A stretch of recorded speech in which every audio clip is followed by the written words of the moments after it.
What's up, everybody? My name is Mike. Welcome to Uncapped.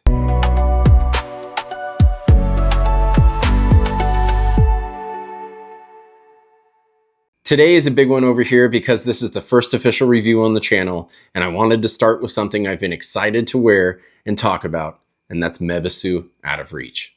I've worn this for a couple of days now, and I'm just going to give it to you straight. This stuff is a banger. Now, I don't want to oversell it or act like this is something that it isn't.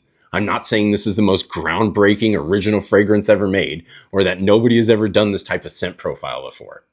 But what I am going to say is this: Out of Reach takes a fresh, aquatic profile, adds a juicy, fruity sweetness, and the whole thing feels addictive, wearable, and it's a lot stronger than I ever expected. The opening is where this thing really grabbed me.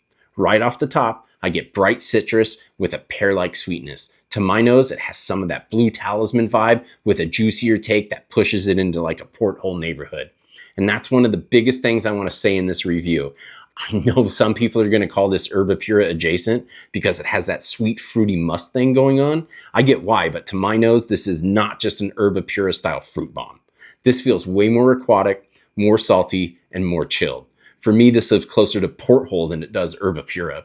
It has that fruit over water feeling. It's sweet, but the sea salt and aquatic character keep it from turning into straight fruit syrup. As it dries down, the bright opening starts to smooth out, and this is where I get a light blue or early 2000s Aqua de Joe type vibe. I'm not saying it smells exactly like either one, I'm talking about the feeling.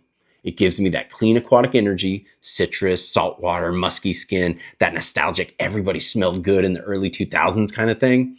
But Out of Reach is richer, sweeter, and more modern. It has more density than those older fresh aquatics, and this musky, woody, slightly sweet base gives it a much bigger scent trail.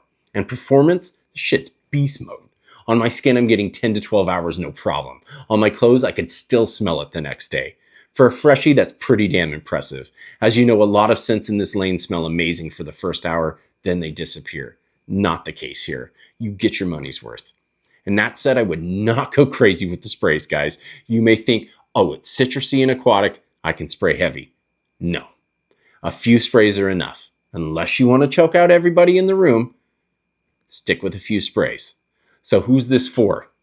If you like fresh, fruity aquatics or summer niche fragrances, you should absolutely give this a try. If you hate sweet fragrances, you might struggle with it.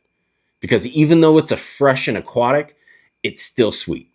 That pear vanilla musk type of thing definitely still lives here. For me though, the sweetness works because the salt and aquatic notes balance it out so it never goes full candy on my skin. This is a unisex fragrance, but I will say, my wife tried this out and she was vibing with the fruity opening, but found the drydown a little bit too masculine for her taste. My final verdict? I absolutely fucking love this. I'll never give hype for hype's sake. I've worn it, I've tested it. I'm telling you what I actually get from it. No bullshit. Well, guys, that's my take. Let me know if you've tried it. Let me know what you get from it. And if you want honest fragrance reviews, rankings, and insight without the nonsense, be sure to tap in. Thanks for checking out the channel. I appreciate the support, and I'll be back soon with more reviews. Later, guys.